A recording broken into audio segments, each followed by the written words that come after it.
শিউলি আমাদের গ্রামের মেয়ে। ছোটবেলাতেই তার বাবা মারা গিয়েছিল। সংসারে তখন শুধু মা আর ছোট ভাই। অভাবের সংসার, কারো কাছে হাত পাতলে সবাই মুখ ফিরিয়ে নিত। শিউলি তার মায়ের পুরনো সোনার কানের দুল বিক্রি করে সামান্য টাকায় চাল, ডাল, লবণ আর বিস্কুট এনে একটা দোকান খুলল। মা, আমি একটা দোকান খুলব। দোকান? তুই পারবি? টাকা কোথায় পাবি? তোমার কানের দুলটা বিক্রি করি। এতদিনের কষ্টে কোনো লাভ হলো? আমি চেষ্টা করব মা।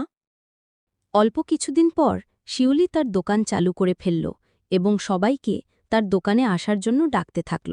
সবাই আসুন, যা দরকার সব পাবেন আমার দোকানে। মেয়ে মানুষ দোকান চালাবে, 2 দিন পর দেখবি দোকানটাই থাকবে না। ওরি না, মেয়েকে হেও করিস না। সাহস নিয়ে শুরু করেছে, আমাদের সাপোর্ট করা উচিত। ঠিক কথা, আমি তো আজ থেকেই এখান থেকে জিনিস কিনব।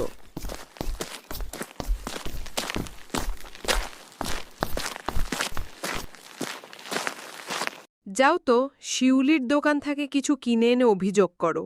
বলবে জিনিস ভালো না। ঠিক আছে রিনা, তুমি দাঁড়াও, আমি এক্ষুনি শিউলির দোকানে গিয়ে চাল চাবো এবং বলবো যে তোমার চাল খুবই বাজে এবং খাবারগুলো বাসি।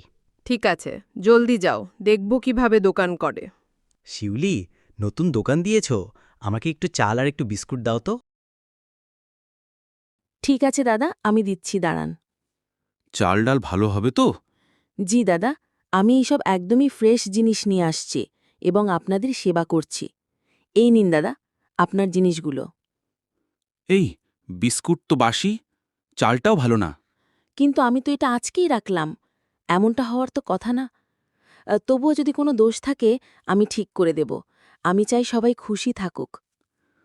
আহা, মেয়েটা কত ভদ্র। আমি ওকে ফাঁসাতে চাইলাম আর ও আমার সাথে কত ভালো ব্যবহার করল। ঠিক আছে শিউলি, দাও। সবাই শিউলির প্রশংসা করতে থাকলে রিনা সেটাতে হিংসায় জ্বলতে থাকে। তাই শিউলির দোকানে আজকে রাতে চুরি করবে সে। মা, মা, দোকানে একটাও মাল নেই, সব লুট হয়ে গেছে।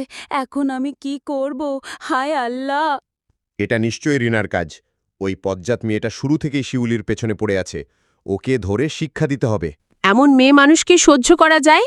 এখনই রিনার কাছে চলো সবাই। কেন চুরি করতে যাব? দেখ রিনা, আমরা সবই জানি তুই শিউলিকে হিংসে করিস এবং কি খাবার দোকানে আসতে না করিস। কাল রাতে তুই দোকানে চুরি করেছিস, হরি দেখেছে। তুই চাইলে আমি তার প্রমাণ দিতে পারি। আমি সত্যি খুব লজ্জিত। আমি ভুল করেছি, আমাকে ক্ষমা করে দাও। আমি এমন ভুল আর করব না। শিউলির দোকান ছাড়া এখন কিচ্ছু চলে না। সারা গ্রামে এই একটা দোকানেই সবাই মিলেমিশে কেনাকাটা করে। শিউলি, এতটার দুঃখ কষ্ট রইল না রে মা। দোয়া করি অনেক বড় হ। আমি একা কিছুই করতে পারতাম না। আপনাদের সবার ভালোবাসা আর বিশ্বাসই আমার শক্তি। মনে রাখবি শিউলি, মেয়ে মানুষ দুর্বল নয়, তুই আমাদের গ্রামের গর্ব। মায়ের হাত ধরে আপনাদের সবার জন্যই আজ আমি এখানে দাঁড়িয়ে আছি।